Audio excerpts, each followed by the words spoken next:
Updates చూద్దాం. శ్రీవారి లడ్డు ప్రసాదంలో జంతు కొవ్వు లేదని సిబిఐ సిట్ నివేదికలో తెలిసిన నేపథ్యంలో తిరుమల అలిపిరి వద్ద వైసీపీ నాయకులు కార్యకర్తలు వినూత్నంగా నిరసన వ్యక్తం చేశారు. లడ్డూలో కొవ్వు ఉంది అన్న వారిని క్షమించు దేవుడా అంటూ శ్రీవారి మెట్లుడు పసుపు నీళ్లతో వైసీపీ నేతలు కడిగారు. ప్రసాదం విషయంలో తప్పుడు ప్రచారాలు చేసి ప్రయోజనం పొందాలనుకుని భావించిన వ్యక్తులని మన్నించండి గోవిందా అని వారు వేడుకుంటున్నారని అన్నారు.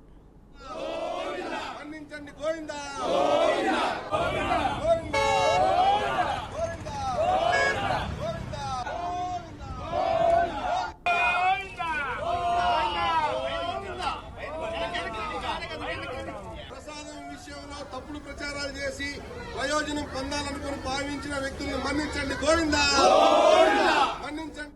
తిరుపతి జిల్లా చంద్రగిరి నియోజకవర్గంలో మళ్లీ ఏనుగుల గుంపు హల్చల్ సృష్టిస్తోంది. పాకాల చిన్నగొట్టిగల్లు మండలాల్లో ఏనుగులు తోటలపై దాడులు చేసి రైతులను భయాందోళనకు గురి చేస్తున్నాయి.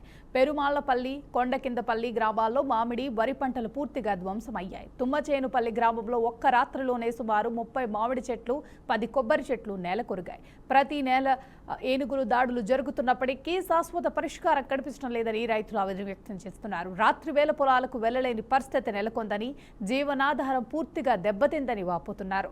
నష్టపోయిన పంటలకు తక్షణమే నష్టపరిహారం అందించి ఆదుకోవాలని అటవీశాఖ అధికారులను రైతులు కోరుతున్నారు.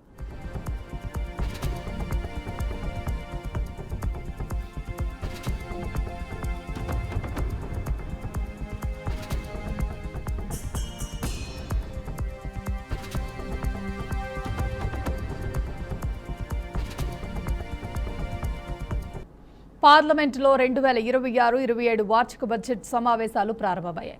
ప్రధాని నరేంద్ర మోదీ, కేంద్ర మంత్రులు, ప్రతిపక్షాల నేతలు ఈ సమావేశాలకు హాజరయ్యారు.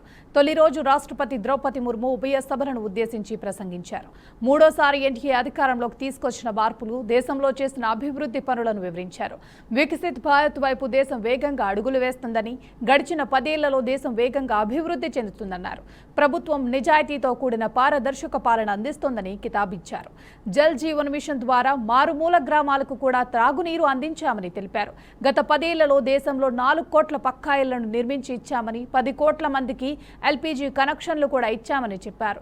1,80,000 ఆయుష్మాన్ భారత్ కేంద్రాల్లో రోగులకు చికిత్స అందిస్తున్నట్లు రాష్ట్రపతి ద్రౌపది ముర్ము వివరించారు. पड़ावों और अपने पूर्वजों के महान योगदान को याद करते हैं तो नई पीढ़ी के प्रेरणा मिलती है। ये प्रेरणा विकसित भारत की और हमारी यात्रा की ओर गति देती है। माननीय सदस्यगण, वर्ष 2026 के साथ ही हमारे देश इस सदी के दूसरी पड़ाव पर पहुंच गया है। भारत के लिए सदी के पहले 25 वर्षों का समापन अनेक सफलताओं, गौरवशाली उपलब्धियों और असाधारण अनुभवों के साथ हुआ है। बीते 10-11 वर्षों में भारत ने हर क्षेत्र में अपनी नींव मजबूत की है। ये वर्ष 2047 तक विकसित भारत की तेज यात्रा का बहुत बड़ा आधार है। माननीय सदस्यगण, बाबा साहेब अम्बेडकर ने हमेशा समानता और सामाजिक न्याय पर जोर दिया है। हमारे संविधान भी हमें यही प्रेरणा देता है। सच्चा सामाजिक न्याय यानी देश के हर नागरिक को उसका पूरा हक मिले, बिना किसी भेदभाव से मिले।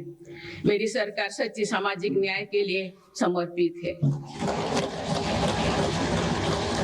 और इसी का नतीजा है कि पिछले 1 दशक में 25 करोड़ देशवासी गरीबी को हराकर गरीबी से बाहर निकल गए। सरकार के तीसरे कार्यकाल में गरीबों को सशक्त करने के लिए अभियान और तेजी से आगे बढ़ा है।